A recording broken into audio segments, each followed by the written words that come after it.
पहला, नाम जप में स्वाभाविक प्रीति। राधा राधा राधा राधा राधा राधा।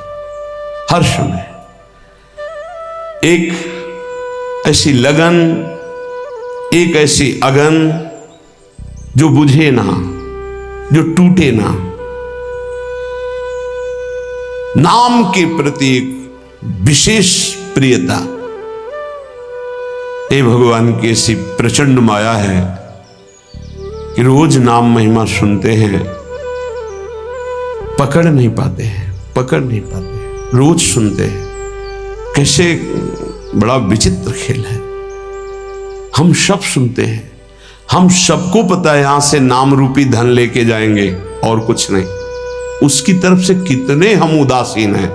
जो हमारे साथ नहीं जाएगा उसमें कितनी लगन है, जो हमारे साथ जाएगा उसमें कितने हम उदासीन हैं। उदासीन, कोई पीड़ा नहीं नाम के बिना हमारा समय नष्ट हो रहा है।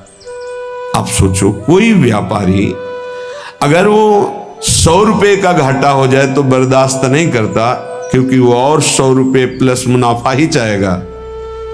आप नाम के व्यापारी मानवदेह प्राप्त करके नाम का व्यापार करने के लिए आए हैं, आपका नाम छूट गया, आप घाटा बर्दाश्त कर लिए, इसका मतलब नाम के प्रति महत्व तो नहीं है आपका।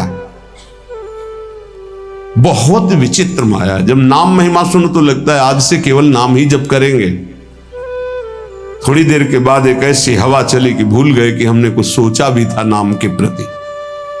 लाखों बार नाम की महिमा सुनने पर भी नाम में रति नहीं होती। लेकिन जिसमें भक्ति का प्रादुर्भाव हो गया तो पहला लक्षण है वो नाम में रति कर लेता है।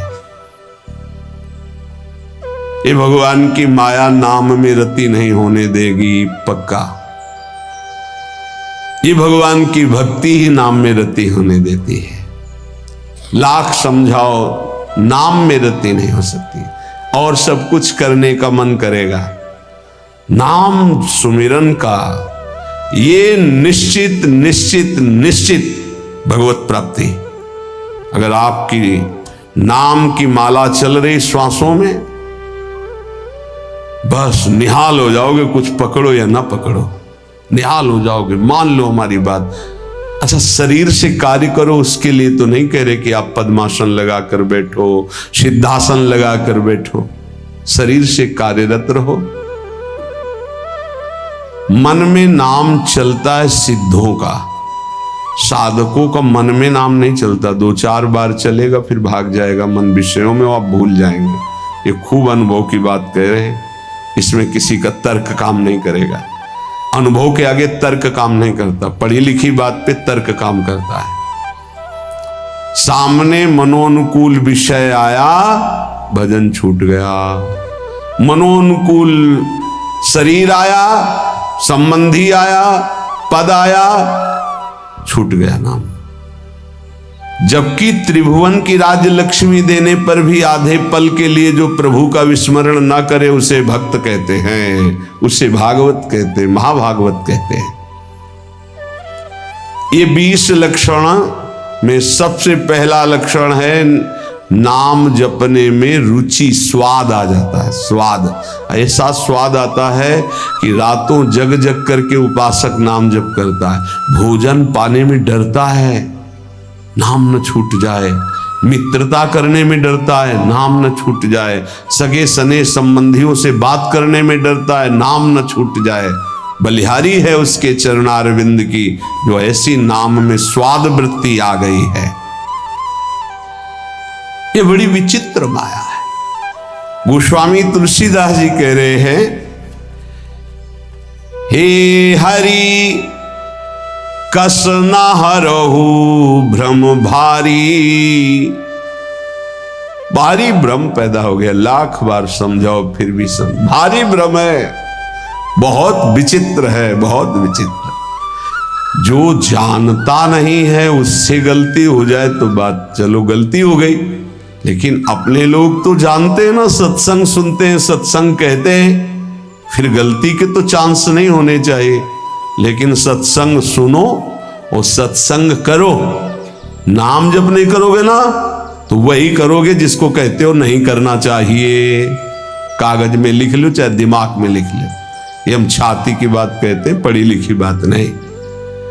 भजन नहीं है तो बोलते रहो त्याग वैराग्य की बातें, सुनाते रहो, तालियां पिटती रहेंगी, लेकिन माया तुम्हें पीटती रहेगी।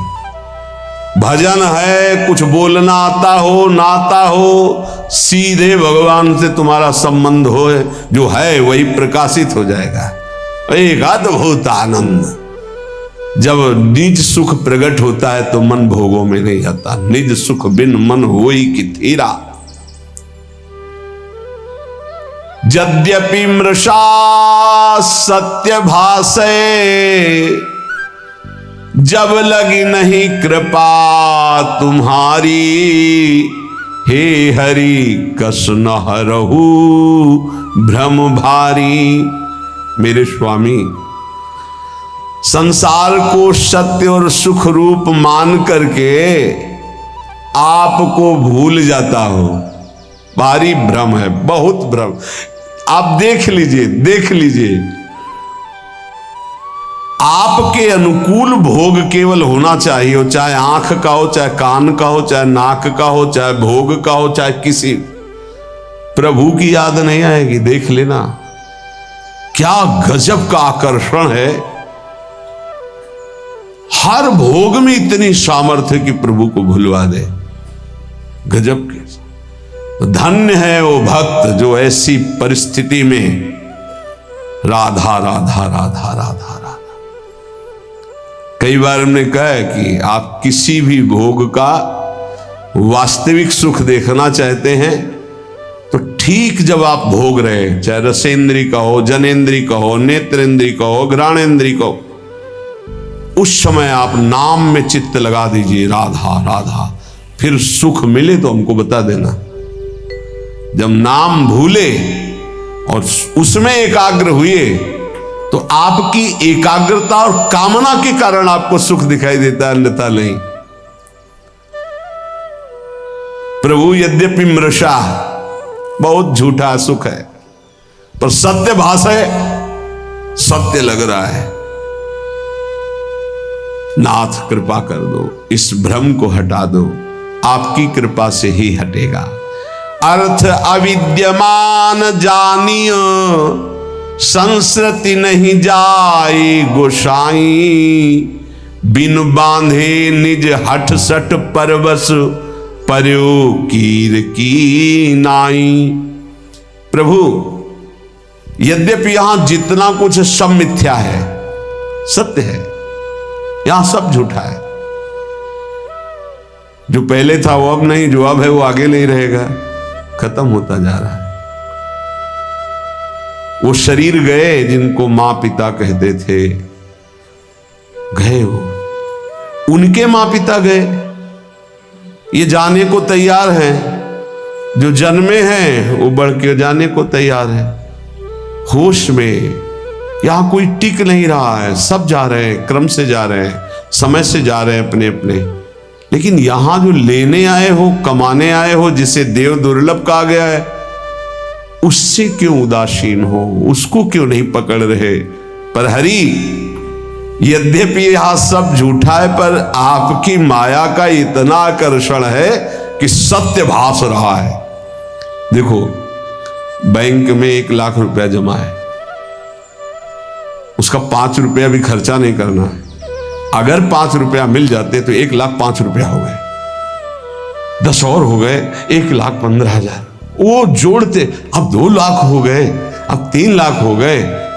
मरते समय उन्हें 3 लाख का चिंतन हुआ, सांप बन करके उसी घर में बैठे। कितना नाम जप किया, ये खास बात है। पर प्रभु, ये बड़ा भ्रम है, बड़ा भ्रम। छोटे मोटे की बात नहीं करते, जिनको ज्ञान है उनकी बात कर रहे हैं, और तो सब उसी में फंसे। अर्थ कौन सा सुख देता है? संख्या का।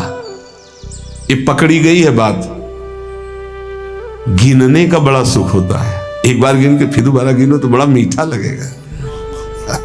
उनको संख्या का बड़ा आकर्षण है, हर विषय का आकर्षण है। चिंतन, भैया खास बात हमारी पकड़ लो, जगत में जो कुछ तुम्हें सत्य भास रहा है, सुख दे रहा है, उसका कारण तुम्हारा चिंतन है। भगवान ने स्पष्ट कहा, ध्याये तो विषयान पुंसान संगास्ते सूप जायते संगात संजायते कामा। खास बात, अगर विषय चिंतन ना हो, धन चिंतन ना हो, भोग चिंतन ना हो, और फिर आपको तो कोई उसका महत्व नहीं। समलोष्टास्म कांचना, जिनका चिंतन भगवान में रहता है तो माटी का ढेला, सोने का और रुपया सब उनके लिए एक समान रहता है, कोई उसका महत्व नहीं रहता। महत्व न रहते हुए केवल व्यवहार दिखाई देता है, आंतरिक महत्व नहीं होता। प्रभु मैं ये जानता हूं, अर्थ अविद्यमान जानी संस्कृति नहीं जाए गोसाई, बिनु बांधे निज हट सठ परवश पर्यो कीर की लाई।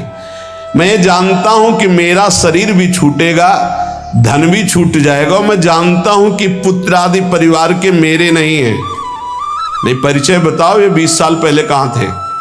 अगर आपका बहुत घनिष्ठ प्रेम है कि मेरा इकलौता लाडला पुत्र है, तो ये 20 साल पहले कहां था, आप बताओ। इसके बाद ये जो कहां जाएगा आप बताओ, कितने दिन रुकेगा आप बताओ? कुछ नहीं, बेमतलब जैसे स्टेशन में कोई आके मिल जाए और बैठ जाए, हाथ मिलाए, चाय पिए तो मुझसे अपनापन कर ले, उसकी गाड़ी आई, चले गए, रोना शुरू कर दे। बोले क्यों? बोले वो हमारा दोस्त था, चला गया। ऐसे जानबूझ के हम फंस रहे हैं। प्रभु जैसे जो तोता है वो जानबूझ करके बंद जाता है, कई बार होता है। प्रभु ऐसे जानबूझ करके हम फंस गए। अब ऐसी और भगवान बीच बीच में सब आसक्तियों को हटाने के लिए विरोध करवाते रहते हैं। कटु वचन, प्रतिकूल व्यवहार, पुत्र से, पत्नी से, पति से, सबसे समझ कोई तेरा नहीं। वो चाहे जितना पिटे, वो चाहेगा उन्हीं को। तब लगता है यार कैसी विचित्र माया। ये अब भी नहीं समझ पा रहा कि कोई हमको इससे हटाना चाहता है, जिस राग को नहीं छोड़ सकते थे, हटाना चाहता है। अब बोल राधा राधा, निकल पड़ भगवान की खोज में, तेरा मंगल हो जाएगा। नहीं, बंदे कीर मरकट की लाई। सपने व्याधि विविध बाधा, जन्म मृत्यु उपस्थित आई, वैद अनेक उपाय करे, जागे बिनु पीर न जाई। ये भाई ऐसा है जैसे कोई स्वप्न में देखा कि मेरे पेट में बहुत दर्द हो रहा है, और इतना भयानक दर्द कि बस मरने जा रहे हैं। अब वो चिल्ला रहा है स्वप्न में, पेट दर्द कर रहा है, दवाई दो, और आवाज बाहर निकल रही है। अब बाहर से बड़े बड़े वैद्य बुला करके उसको दवाई पेट में लगाई जाए तो क्या उसका दुख दूर होगा? विचार करके बताना। बोले नहीं, वैद्य अनेक उपाय करे, जागे बिनु पीर। उसको दवाई की जरूरत नहीं। बोले जरूरत क्या, उसे जगा देने की जरूरत। अब ना पेट में दर्द है, ना मृत्यु जैसा कष्ट है, कुछ नहीं। थोड़ी देर स्वप्न का नशा रहता है जागने के बाद भी, अच्छा या बुरा का। ऐसे ही ब्रह्मबोध होने के बाद भी, तभी कहा गया ब्रह्मबोध होने के बाद भी बिल्कुल वैसे ही जैसे साधन पद्धति में रहे वैसे रहना, क्योंकि स्वाप्निक संसार का प्रभाव काफी देर रहता है। जब ब्रह्मबोध स्थिति लंबे समय तक, तब वो स्थिति, जैसे आप जग गए, लगा स्वप्न है लेकिन उसका प्रभाव रहेगा। अच्छा स्वप्न है, स्वप्न में आपकी माँ आई है तो आंसू चलने लगेंगे। बुरा स्वप्न है तो भय लगेगा। हम तो ये कह रहे गोस्वामी जी महाराज कि स्वप्न में देखा इतना बड़ा व्याधि पैदा हो गई कि मृत्यु जनित कष्ट हो रहा है, वैद्य बुला के दवा करवा, उसको कोई फायदा मिलेगा? बोले नहीं। फायदा कैसे मिलेगा? बोले जगा दे बस, न रोग है न कोई पीड़ा है, पीड़ा पूरी महसूस होती। ऐसे ही श्रुति गुरु साधु समृति सम्मत, यह दृश्य असत दुखकारी, तेहि बिनु तजे भजे बिनु रघुपति, विपति सके कोटारी। ऐसे ही ये जो तुम जागृत में देख रहे हो मायाकृत स्वप्न है, मोह निशा सब सोवनिहारा, देखे स्वप्न अनेक प्रकारा। तो बोले वो वैद्य कौन है? बोले वेद है, शास्त्र है, पुराण है और प्रवचन है। ये सब उस दुख मिटाने की औषधि है, पर सबसे पहले उसे जगाओ, उसको जगाओ। तो जगने का मतलब क्या होगा? बोले दृश्य असत दुखकारी, तेहि बिनु तजे वैराग्य, भजे बिनु रघुपति अनुराग, विपति सकै को टारी। संसार से वैराग्य और प्रभु से अनुराग हुए बिना ये भारी दुख परंपरा, पुनरपि जननम पुनरपि मरणम पुनरपि जननी जठरे शयनम, ये मिटने वाली नहीं। बहुपाय संसार तरन कहां, बिमल गिरा श्रुति गावे, तुलसीदास मैं मोर गए बिनु, जीव सुख कबहू न पावे। मैं और मोर तोर तय माया, जब तक मैं मोर तय तोर नहीं जाएगा तब तक कभी सुख की अनुभूति नहीं होगी। ये ऐसा भ्रम फैल गया मैं मोर तय तोर का कि नाम में रति ही नहीं होती। तो पहला लक्षण उपाय है, संसार के जितने भोग हैं सब असत हैं। ये जादू के द्वारा रचे हुए, जादू के द्वारा जब सामान रची जाती है तो होती नहीं है, केवल दिखाई देती है। आप छुओगे तो आपको दिखाई देगी, लेकिन आप उसका भोग नहीं कर सकते, उसमें है ही नहीं कुछ। वो केवल रचना तुम्हारे नेत्रों को मंत्र शक्ति से बांध करके संकल्प के द्वारा की गई। तो ये संकल्प के द्वारा रचना हुई भाई पूरी सृष्टि की। एको हम बहुश्यामा, यहां केवल परमात्म तत्व और वो दिखाई नहीं दे रहा, हमें भोग तत्व दिखाई दे रहा है। रसेंद्री का, नाना प्रकार की इंद्रियों का भोग, ये बहुत बड़ा स्वप्न है, बड़ा दीर्घ स्वप्न है। इसको जगाने के लिए संत महात्मा गुरुदेव ये कृपा प्रसाद कर रहे हैं। तो जब जग जाओगे तब तुम्हें कोई रोक नहीं पाएगा भगवत प्राप्ति के लिए, क्योंकि पता चल जाएगा झूठा है, कौन सा भोग सत्य है। आप देखो ना कैसी आसक्ति है, 100 बार 1000 बार उसी भोग को भोग लो, फिर भी मन कहता नहीं सुख तो वही है, राधा राधा राधा। ये तो कल्याण के लिए है, सुख वहां है। ये स्वाप्निक जो सत्य भाव स्वाप्निक बैठ गया है, ये सत्य बैठ गया है। ये पाठ कर लो, नाम जप कर लो, इससे तो कल्याण होगा, लेकिन आनंद जो आएगा वो टीवी में आएगा, गेम खेलने में आएगा, वो इंद्रियों के भोगों में आएगा। ये तो कल्याण के लिए है। और ये पता लिए कि आनंद है तो भगवान में, और दुख है तो दुखालयम शाश्वतम संस। बड़ा विचित्र माया का जाल बिछा हुआ है, जिसने उन्हें बिछाया है वही तुम्हें निकालने के लिए कृपा भी कर रहे, सत्संग मिल रहा है। पहला है नाम जप, बैठा लो। भक्ति का पहला लक्षण है अव्याव्रत भजनात्, अखंड भजन, निरंतर भजन। भजन नहीं है तो भक्ति की पहली सीढ़ी ही नहीं तुम्हारे, तो फिर महल पर कैसे पहुंच जाओगे। पहला लक्षण राधा राधा राधा राधा, खूब नाम जप।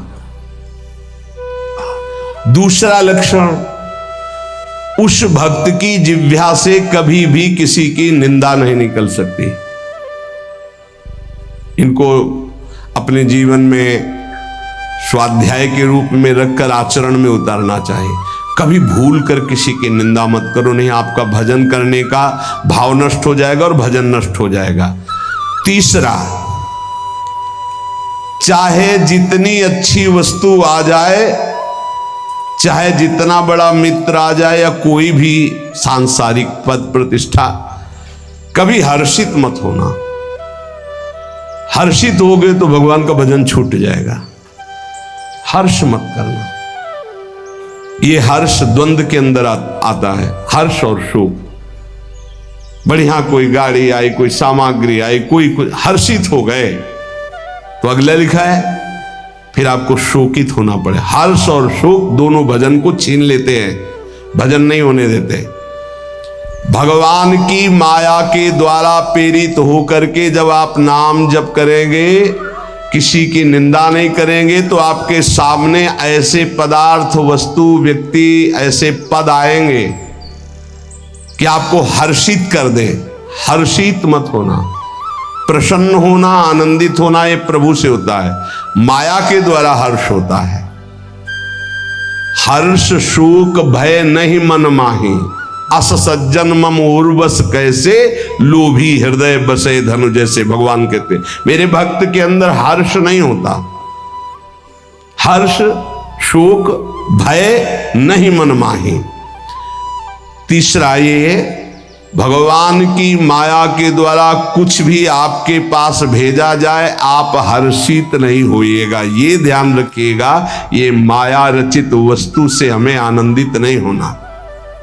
यदि नहीं हुए तो तुम शोकित नहीं होगे जब कोई नष्ट होगा, और जब हर्ष शोक नहीं होगा तो नाम चलेगा। जैसे एकांतिक में कई बार प्रश्न करते हैं कि हमारा पुत्र मर गया, भगवान पर श्रद्धा नहीं रही, हमारा तो भजन ही चौपट हो गया, अब हमारी श्रद्धा नहीं रह गई, वो हमारा सब काम चौपट हो गया, जब से भजन शुरू किया सब बाधाएं खड़ी हो गई, हमारी श्रद्धा नहीं रही। क्यों? पाप नष्ट हो रहे। भजन शुरू किया, माया ने विघ्न रूप प्रारब्ध को सामने खड़ा कर दिया। अगर चुपचाप सह गए, शोक आ गया है, नाम चल रहा है, चिंता मत करो, शोक आनंद में बदल जाएगा। हर्ष आया है, हर्षित मत हो, नाम जप करो, यही निरंतर आनंद में बदल जाएगा। हर्षित हुए तो शोकित होना पड़ेगा, शोकित हुए तो सब निराशा छा जाएगी, न प्रभु में आशा रह जाएगी न भजन में। चौथा, यदि कभी तुम्हारे सामने ऐसी परिस्थिति है किसी की कि वो बड़े दुख में है और तुम उसका दुख दूर करने में शरीर से, धन से, वस्तु से सक्षम हो, तो तुम्हें कभी उसकी उपेक्षा नहीं करनी चाहिए। ये बात जरूर ध्यान रखें, इससे बहुत लाभ होता है। किसी के दुख को देख करके उपेक्षा न करें। यदि अपने को अवसर मिला है तो श्री जी का बगीचा है, उसके सामने कोई सावन के समय, ये हो सकता है 18-20 वर्ष के बाद हो, बाहरी कोई संत भगवान वयोवृद्ध आए थे, तो उसी बगीचे के गेट के पास ऐसे जो परिक्रमा का किनारा है पड़े थे और बहुत उनको शौच, वो वृद्ध थे, कोई देख, अब कौन यहाँ तो सब परिक्रमा लगा रहे, सब अपने राग रंग में मस्त। सुबह देखा था परिक्रमा करते समय तो सोचा ऐसे ही, फिर भिक्षा को गए तो दोपहर को देखा ऐसे, फिर भी लगा कि आराम कर रहे होंगे। शाम के देखा तो फिर वही, तब लगा शाम के दर्शन करने जा, हम नजदीक गए तो देखा वो बोल नहीं पा रहे थे। एक मित्र संत जो थोड़ा अर्थव्यवस्था वाले थे, उनसे प्रार्थना की, रामकृष्ण मिशन में भर्ती हुए, जो 8-10 दिन हो, तो उनका जो दुलार मिल रहा था ना, वो हृदय में जो आनंद प्रकट का, ऐसा लग रहा था मेरे प्रभु स्पर्श कर रहे हैं। हमारे पास सामर्थ्य नहीं है तो शरीर से, व्यवहार से, बुद्धि से, अगर अर्थव्यवस्था है तो अर्थ भी लगा करके, प्राप्त सेवा का त्याग करने से भजन में हानि हो जाती है। प्राप्त सेवा, अगर कोई पशु पक्षी मनुष्य ऐसा है जिसके सानिध्य को भगवान ने दिलाया, जैसे पूज्य भाई जी श्री हनुमान प्रसाद पोद्दार जी महाराज, एक वयोवृद्ध टीबी के रोग के जिनको घर वालों ने निकाल दिया था, वो ऐसे ही रोड के किनारे, बहुत ही बुरी दशा थी। तो किसी भक्त ने बताया कि ऐसा ऐसा कई दिन से देख रहे हो, बहुत। भाई जी नजदीक गए, उनको उठा के लाए, अपने एक कमरे में रखा, जांच करवाई तो टीबी बहुत बढ़ी हुई थी। अच्छा, ये संक्रामक रोग होता है, जैसे थूक आदि, तो सब वो ऐसे दस्ताने और मास्क लगाकर भाई जी ऐसे ड्यूटी बंधी की 2-2 घंटे 3-3 घंटे सब इनकी सेवा में रहेंगे। अपरिचित, रोग ग्रसित, अनाथ, प्राप्त सेवा ये भगवत स्वरूप है। भाई जी से कहा, भाई जी संक्रामक रोग होता है, आप मास्क नहीं लगाए, आप सावधान। बोले देखो आप मरीज की सेवा कर रहे हैं, हम भगवान की सेवा कर रहे हैं, हमें कुछ नहीं होने वाला, क्योंकि मैं अपने भगवान की सेवा कर रहा हूं। आप मरीज की आप जरूर पहनिएगा, क्योंकि आप मरीज की कर रहे हैं, हम श्री भगवान की, हमारे श्री भगवान। बड़े बड़े महापुरुषों से शिक्षा मिलती है, कभी ऐसा अवसर मिले तो जरूर वहां प्रमाद नहीं करना चाहिए कि हमारा क्या नहीं, भगवान उस रूप में आपको कुछ विशेष स्थिति प्रदान करने के लिए सेवा का अवसर दिए। ये चौथा, प्राप्त सेवा का कभी त्याग ना करें। जैसे 1-2 बार ऐसा हुआ है कि कई दिन से भूखे हैं बाबा, कहीं मिलेगा क्या, कहीं भोजन की व्यवस्था है क्या? भोजन की कहाँ व्यवस्था है तो मुझे पता नहीं, लेकिन आइए आप, जो कुछ भोग का श्री जी का 1-1 लड्डू लगा दिए, मिश्री लगा दिए, ऐसे वो रखा, आप इसे पाइए और अभी हम मांग के लाते हैं। हमारी जितनी सेवा में सामर्थ्य है उतना हम आपको, अगर आपके पास भोजन की व्यवस्था है और कोई दुखी है, भूखा है, प्यासा है, आप दे दीजिए।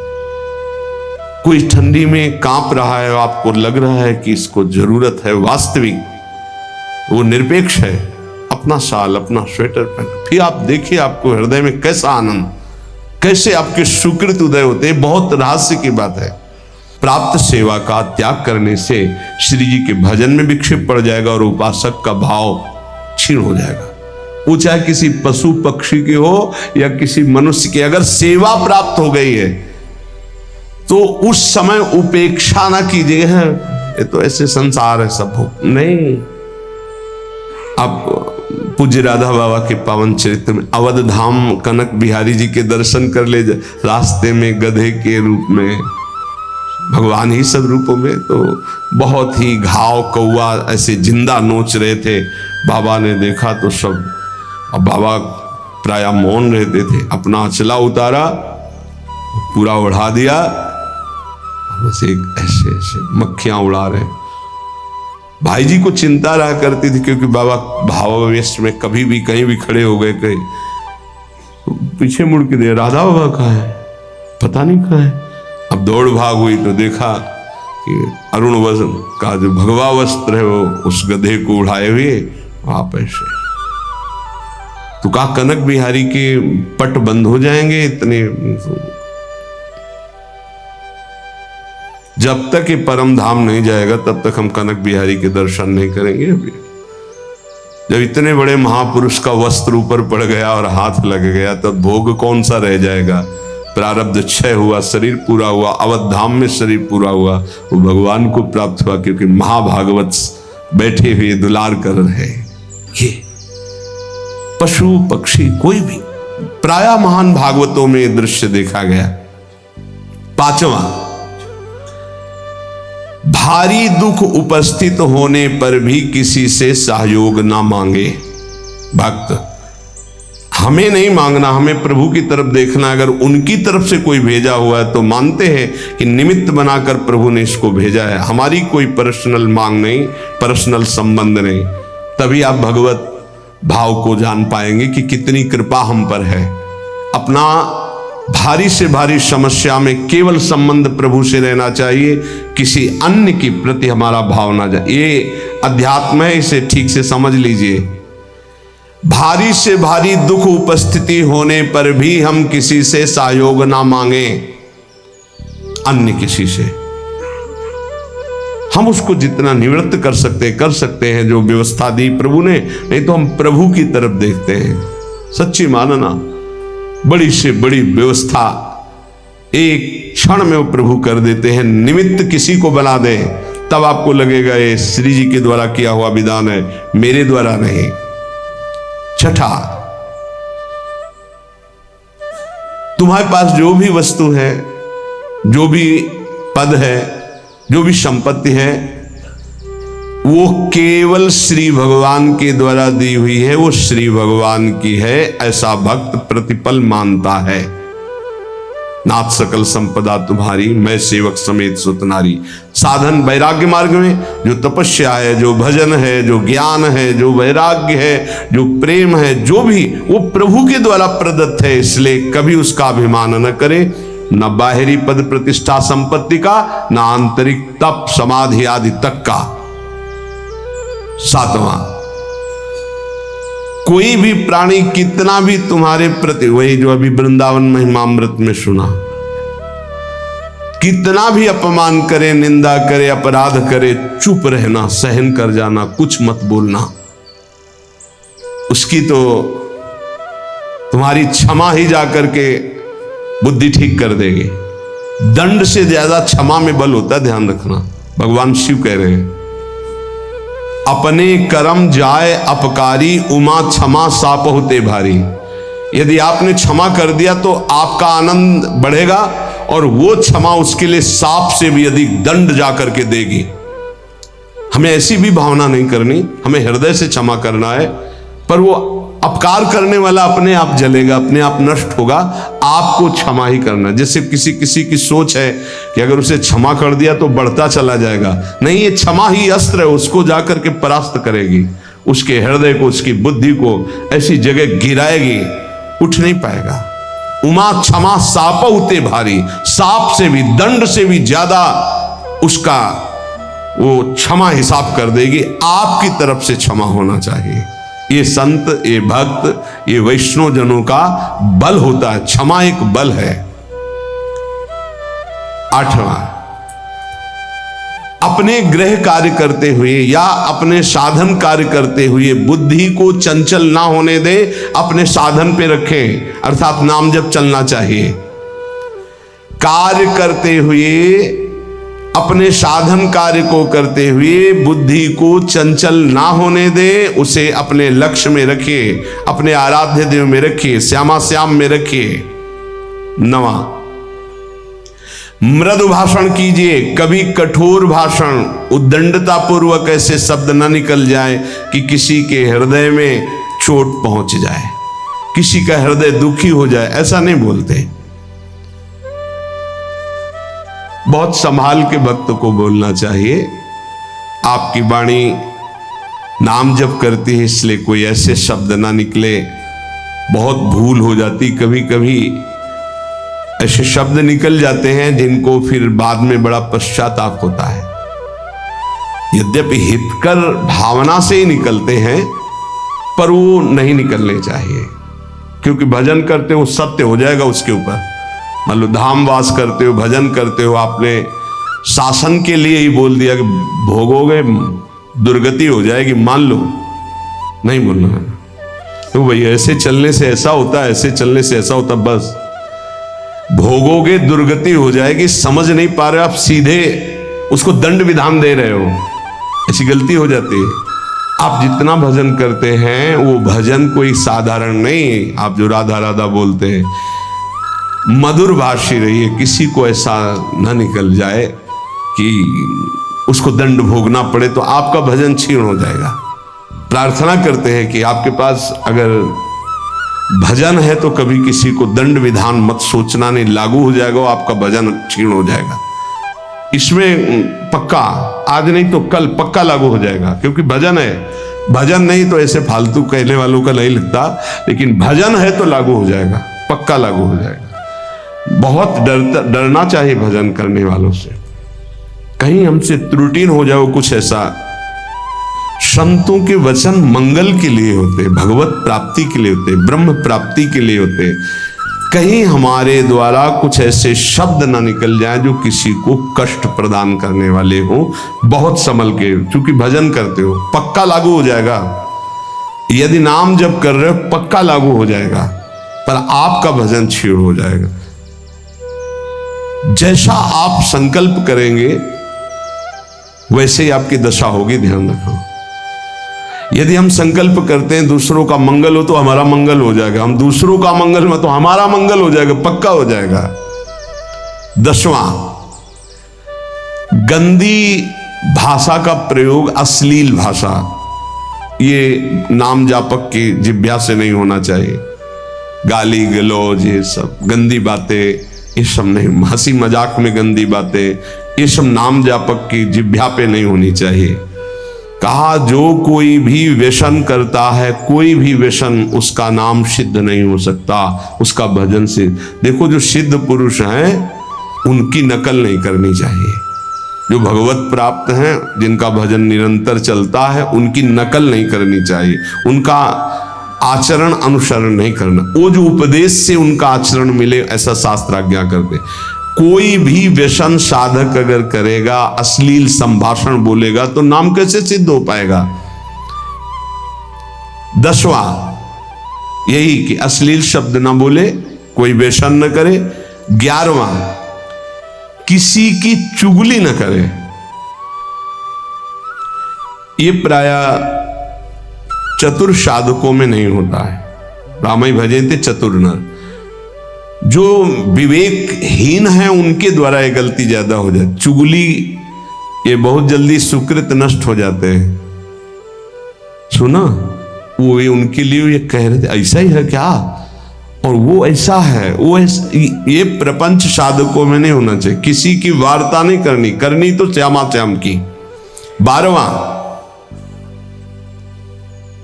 किसी भी तरह की सांसारिक चर्चाओं का कोई स्थान नहीं होना चाहिए। सांसारिक चर्चा, समाचार पत्र पढ़े, समाचार सुने या किसी की बात, वो व्यर्थ का कोई भी भाषण उपासक के जिह्वा में नहीं होना चाहिए। भाई अगर आपको नेता बनना है, राजपदों पर राष्ट्र सेवा करनी, तो जरूर समाचार सुनिए। कौन सी पार्टी कितनी प्रबल हो रही है आप देखिएगा, कौन सी क्या व्यवस्था हो रही है, कौन सा आंदोलन चल रहा है, किसकी क्या मांग है, ये तो आप देख लीजिएगा, क्योंकि आपको नेता बनना है, आपको राष्ट्र सेवा। और यदि आपको भगवान की प्राप्ति करनी है तो समाचार पत्र, समाचार आदि यदि सुनोगे तो 24 घंटे की खुराक मन इकट्ठा कर लेगा, और वो उसी तरह के चिंतन में आपको फंसा देगा। और जो चिंतन होता बोले बिना रह नहीं जाता। पुण्यात्मा का, महात्मा का लक्षण है, कितना नाम जमा किया, बोला राधा, अब इसकी कौन सी कीमत है। ये महत्व का समझ में आएगा, वो महत्व समझ में आएगा। इसीलिए यह कह रहे, ये व्यर्थ की संभाषण सुनना, व्यर्थ की भाषण की वृत्ति रखना, समाचार पत्र दुनिया में क्या हो रहा है, भगवान की प्राप्ति में सबसे ज्यादा बाधक ये है, ध्यान रखना। फिर चित्त वृत्ति वहीं लगती है। वो आजकल भगवान की माया के द्वारा कृपा हुई है कि मोबाइल सबके पास है, सर्च करो, संसार को देखो। बचो भाई, अगर भक्ति का रंग, बिल्कुल अपनी भक्ति फीकी लगने लगेगी। जब इन बातों को सुनोगे, इन बातों को देखोगे, तो आपको अपनी भक्ति फीकी लगने लगेगी। हाँ, लगने लगेगा। माया बहुत प्रचंड है, तभी तो बड़े बड़े त्राहिमाम बोलते इस माया के आगे। ऐसे ऐसे महान भागवत हुए, ऐसे रोटी मांगी 2 टुकड़े मिले, ऐसे चबाया, पानी, रात दिन भजन कर रहे हैं। क्या मिला उनको? अनंत कोटि ब्रह्मांडों का ईश्वर उसके अधीन हो गया। अब आप थोड़ा सा विचार करो, भारत में कितना रुपया होगा? ऐसे कितने बड़े बड़े देश हैं जो इससे भी ज्यादा समृद्ध और धनशाली, अमेरिका, सब जगह कितना रुपया, सोना चांदी जो उखड़ आया है बाहर, कितना दबा है, कितना ऐसा विश्व में है। और ये जितना सब कुछ है, धनाध्यक्ष कुबेर के कोने के बराबर नहीं है। और धनाध्यक्ष कुबेर के पास जितना, वो लक्ष्मी जी के एक चरण चिन्ह में विराजमान है। और लक्ष्मी जी भगवान नारायण के चरणों को सहलाती रहती है। भगवान अर्ध निमीलित नेत्रों में उनकी तरफ देखते भी नहीं। अब आप विचार करो, ऐसे भगवान की आप आराधना कर रहे हो, आपको संसारिक रुपया, पैसा, महत्व जाग जाए तो हानि नहीं हो गई।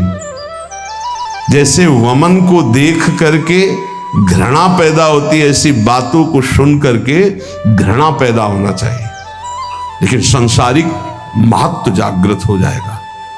उपासक को चाहिए कि ये सब बातें कभी ना सुने, बड़ा प्रभाव होता है। कुल्ल जी अल्लाह जी का चरित्र सुना, उसमें जो छोटे भाई थे जन्म से वैरागी हुए, लेकिन जब जवान थे एक जंगल में पड़े हुए थे, विश्राम कर रहे थे, तो वहीं आकर के राजकुमार की पूरी सवारी, अब वहां बहुत सी नृत्यांगनाओं, सब राज सुख पड़े पड़े देखते रहे। उनके मन में आया कि बचपन से भगवान का भजन कर रहे हैं, यार सुखी जीवन तो यही है। समय समय पर सब सेवाएं अप्सराएं नाच रही, विविध प्रकार के। मन में छा गई वासना कि यार सुख तो राजकुमार को ही है। इस जन्म में राजकुमार से ही मित्रता हुई, साथ ही उनको दूसरा जन्म लेना पड़ा, और वैसे ही भोग सामग्री वैसे ही। ये तो कहो भगवान का भजन कर रहे थे तो उनके भाई बड़े भजनानंदी निकले, जिससे उनके हृदय में पुनः भक्ति जागृत हो गई। एक भी बात अगर तुम्हारे हृदय में वासनात्मक रहेगी, कुछ नहीं बनने वाला। वो वासना जब तक तुम्हारी पूरी नहीं होगी, आगे ना भजन बढ़ेगा ना भगवत प्राप्ति होगी। कह रहे हैं अनपायनी भक्ति दो, विभीषण जी कह रहे हैं, बोले नहीं पहले लंकाधिपति बनो, क्योंकि पहले तुम हृदय में उर्कछ प्रथम वासना रही। ये भाई कुछ नहीं है, कुछ नहीं है। इतना रुपया, इतना सब कुछ, कुबेर के खजाने के कोने में, कुबेर भगवान के बहुत छोटे सेवक हैं, कुछ नहीं, ये मायाकृत है। अंदर से अगर ये सब गणनाएं, ये सब सुनना, ये सब बोलना, ये सब चर्चा, तो आप भगवत विमुख हो जाएंगे, इसका महत्व जागृत हो जाएगा। 13वां, किसी से किसी भी चालबाजी से धन का अपहरण करने की कोशिश न करे। ये ले जाओ, दूसरा छू लेगा तो काम नहीं करेगा, देख ना पावे ऐसी जगह रखना, वो कहीं ना कहीं तो रखेगा, काम नहीं बना है, किसी ने छुआ होगा, पक्का वो मंत्र था ऐसा ना, किसी ने छुआ होगा। ऐसी ऐसी चालबाजियां, ऐसे ऐसे, तो यहां जो इशारा कर रहे हैं उड़िया बाबा कि साधक होकर के किसी भी तरह की ऐसी कोई धन अपहरण करने की बातें न की जाएं। 14, कोई भी भगवत विमुख कार्य ना किया जाए जिससे हमारा भजन छूट जाए, ऐसे कार्यों का कोई अनुष्ठान न ले। बहुत से ऐसे कार्य होते हैं जो धर्मार्थ दिखाई देते हैं लेकिन उनमें भजन छूट जाता है, तो विरत बहुकर्मा। 15, हित मित पथ्य मेद, ऐसा भोजन करें। 15वां भोजन हित, हित का तात्पर्य है जो शरीर और भजन के लिए हितकर हो, शरीर और भजन के लिए। देखो ये जो गरम मसाले आते हैं, स्वाद तो भले आपको अच्छा लगता हो लेकिन आपके शरीर और भजन के लिए हितकर नहीं। जो जैसे नहीं सब्जियों में डालते हैं, क्योंकि उसमें कुछ ऐसे होते हैं जिनमें वो सब पड़ा होता है, जो निषेध है सात्विक वृत्तियों का, पर बनता स्वादिष्ट उन्हीं से है। हल्दी धनिया नमक और छौंक लगा दो, पूरा सात्विक भोजन। हल्दी पीस लो अपने घर में, धनिया पीस लो नमक से, तो आपको स्वाद नहीं मिलेगा लेकिन स्वास्थ्य ठीक रहेगा और आपका भजन होगा। वो हितकर नहीं है आपके, वो स्वाद तो जरूर बना देगा लेकिन भजन नहीं बनाएगा। पहला है भोजन हित, आपका भजन बने और आपका स्वास्थ्य ठीक रहे। कुछ ऐसी पदार्थ पड़ते हैं जिनसे एसिडिटी बने, जलन पैदा है, खट्टी डका, भजन में मन लगेगा, थोड़ी थोड़ी देर में वो जलन कर। मित, थोड़ा भोजन, थोड़ा बहुत रहस्य है, ये अध्यात्म शक्ति को बढ़ाता है। अधिक भोजन में हमारी अध्यात्म शक्ति पचाने में लग जाती, भजन नहीं होता। भोजन पर बहुत ध्यान देने की बात है। हित और मित, मित माने थोड़ा, अल्पाहार, और पथ्य जो रोग प्रदान करने वाला न हो। जैसे आप बैंगन है, बहुत सी ऐसी बादी करने वाली वस्तुएं हैं, वो लिप लिप लिप लिप होती, घुइयां कहते हैं, क्या कहते हैं उसे? हाँ, अरबी तो आप गांव में घुइयां कहते हैं यार, अरबी फारसी बोले जैसे। ये सब चीजें जैसे स्वाद के लिए उड़द की दाल, ये बहुत से ऐसे पदार्थ हैं जो आपको वायु रोग से ग्रसित करेंगे, कब्ज बनाएंगे, भजन में रुचि नहीं होगी।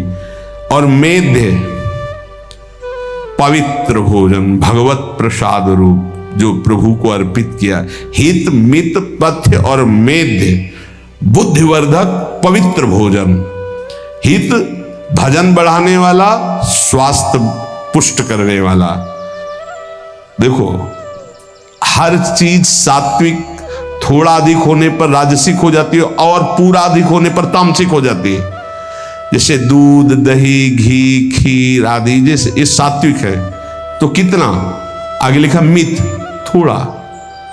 सात्विक आहार भी थोड़ा ज्यादा हुआ तो रजोगुणी हो जाएगा, काम आदि की इच्छा पैदा कर देगा, और अधिक हो गया तो तमोगुणी, निद्रा, आलस्य, प्रमादोत्थम, तत्तामस मुदातम। सात्विक आहार, फिर तामसिक आहार की बात क्या? 16वां, अपने विचार को कभी भी किसी के आगे मत बताओ। जो आपका निरंतर भजन चल रहा है, जो भजन की अनुभूतियां हैं, जो आपकी दिव्यता है, किसी के आगे मत बोलो। 17वां, ये सब आने पर भी गुरु कृपा समझो, कभी अभिमान ना करो। हमारे अंदर जो दिव्यता आ रही है वो गुरु कृपा से आ रही है, साधन तो एक निमित्त मात्र है, कभी अभिमान न करे। 18वां, सदैव चाहे वो कल वैष्णव हुआ हो, ये नहीं देखना कि हम तो 25 वर्ष से वैष्णव, 50 वर्ष से, अगर कल वो दीक्षा ली है, वैष्णव चिन्ह धारण किए हैं, तो हाथ जोड़कर उसको प्रणाम करो। ये शालिग्राम भगवान आज विराजमान किए गए हो या 1000 वर्ष से पूजित आ रहे हो, उसमें कोई अंतर है क्या? तो आज वैष्णव बना है, चाहे 1000 वर्ष से वैष्णव पद्धति चली है, तो हमको नमस्कार उस वैष्णव वेश को, वैष्णव चिन्ह को करना है। एक बार मधुकर शाह की यही परीक्षा लेने के लिए नगर वालों ने उपहास किया।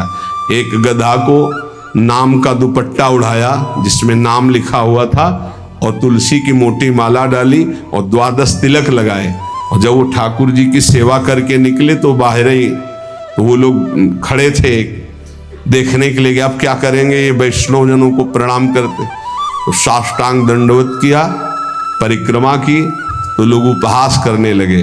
तो उनका अहोभाग्य मेरी भक्ति का चमत्कार कि मेरे राज्य का गधा भी वैष्णव है, और साष्टांग दंडवत कर, उनको क्या पता चले कि किस कोटि के महापुरुष मधुकर शाह जी।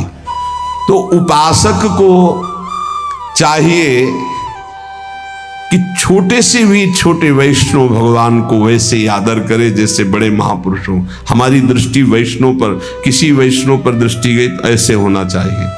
सब देखो पूज्य महाजन जैसा करते, गुरुदेव भगवान के सामने ही सब हमारे गुरु भाई बैठे थे, शिष्यजन सरकार पंचांग प्रणाम करते हैं। क्या है, किसको प्रणाम? जो मंत्र है, हाँ वो मंत्र आचार्य के द्वारा मिला हो वही इनके, ये समान भाव से पूज्य हो गए, ऐसे भाव से पूजन।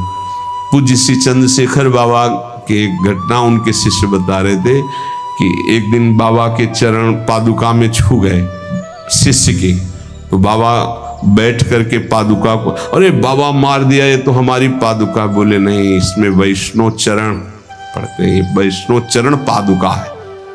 उस महापुरुषों की चेष्टाओं से पता चलता है कि वैष्णव का कितना आदर किया जाता है। तो चाहे कल वैष्णव हुआ हो, वो वैष्णव चिन्हों से चिन्हित है, उसका आदर, उसका सम्मान मानो प्रभु को प्रसन्न करना है। 19वां, अपना भागवतिक गुण छुपा करके दैन्य भाव दिखावे।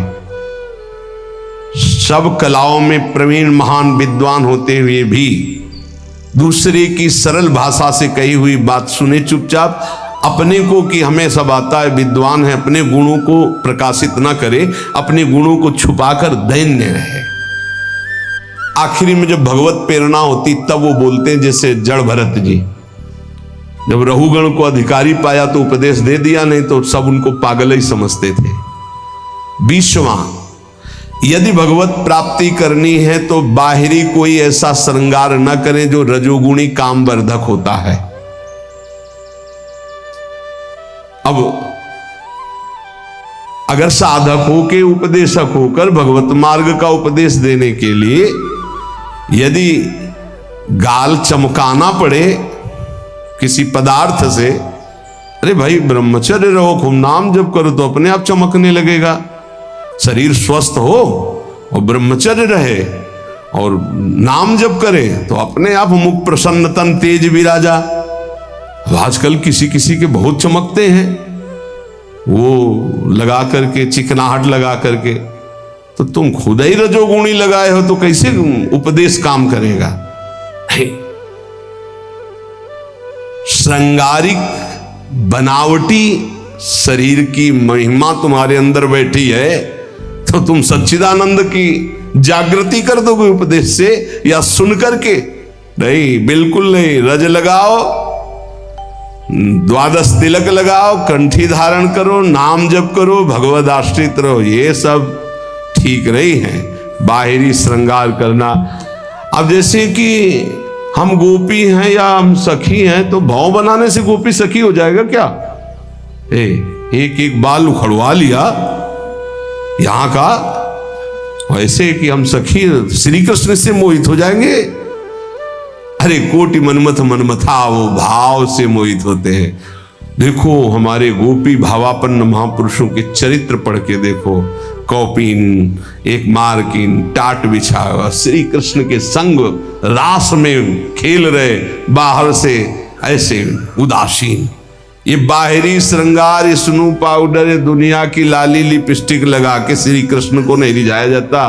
ये सखी और गोपी इनसे नहीं बना जाता। ये बवाल है रजोगुण का। इससे श्री कृष्ण जानते, श्री कृष्ण की कौन सा श्रृंगार होता है? स्थूल सूक्ष्म कारण तीनों शरीरों का त्यागी हो, अखंड चिंतन में अनुराग में जब रुदु सुस्वरम राजन कृष्ण दर्शन लालसा, वो भाव है, वो स्थिति है, गोपी स्थिति। जैसे देखो मुख्यमंत्री पद, प्रधानमंत्री पद, राष्ट्रपति पद, देवराज इंद्र पद, प्रजापति पद, परमेष्ठी पद, ऐसे ही ये पद है। शांत पद, दास्य जो भाव पद, वो सखा भाव पद, ये वात्सल्य भाव पद, ये गोपी भाव पद, ये सहचरी भाव पद, सहचरी पद पावे, पद पावे आता है ना, पद माने ये सबसे बड़ा परम पद से भी बड़ा पद है। इसको यहां घसीट लाए दे भाव में। यही तो दुर्दशा हो जाती है उपासक की, दे भाव में और गोपी भाव। अरे जहां शिव को भी भाव देह धारण करनी पड़ी, आप क्या समझते हो वहां शिव जी ने जटाओं के ऊपर चुनरी डाल ली? सच्चिदानंद तत्काल तन्मय हुए गोपी भाव में और गोपी बनकर अंदर गए। अब वो तो दिखाने के लिए बाहर से हमारे आप भाव के लिए चुनरी उड़ा दी गई कि ऐसे शिव जी गए थे। सच्चिदानंद शिव हैं, तत्काल भाव किया और उसी भाव देह को प्राप्त होकर तब प्रवेश पाया स्वामिनी जी की कृपा से। इसलिए कह रहे कि ये भक्त को बाहरी बनावटी बचो। दो ही पद्धतियां हैं बैरागी की, या तो पूरा मुड़वा ले या पूरा ऐसे। बीच वाला तो हमने आज तक कभी नहीं देखा किसी भी संप्रदाय में। ये गृहस्थी में प्रवचन में उसमें हो सकता है, लेकिन विरक्त में नहीं हो सकता। विरक्ति की दो ही पद्धतियां हैं, या तो भद्र और या तो फिर उसे सदवई भाषा में कहते हैं झंडे या मुंडे। झंडे कहते हैं पूरा ऐसे रखवा लेना, मुंडे माने मुंडन करवा लेना। ये श्रृंगार भागवती श्री जी के चरण चिन्ह का निर्माण, रज लगी चरण रज और उनका प्रसादी चंदन, 12 तिलक, कंठी है अपना श्रृंगार। ये सांसारिक श्रृंगार किसके लिए भैया? किसको रिझाना है? प्रिया प्रीतम को रिझाना है। ऐसे रज लो, ऐसे लगाओ पूरे। राधा राधा राधा राधा राधा। यदि भगवत प्राप्ति करनी भाई और कुछ प्राप्ति करनी हो तो फिर क्षमा कीजिएगा, ये सत्संग केवल भगवत प्राप्ति के लिए। 20वां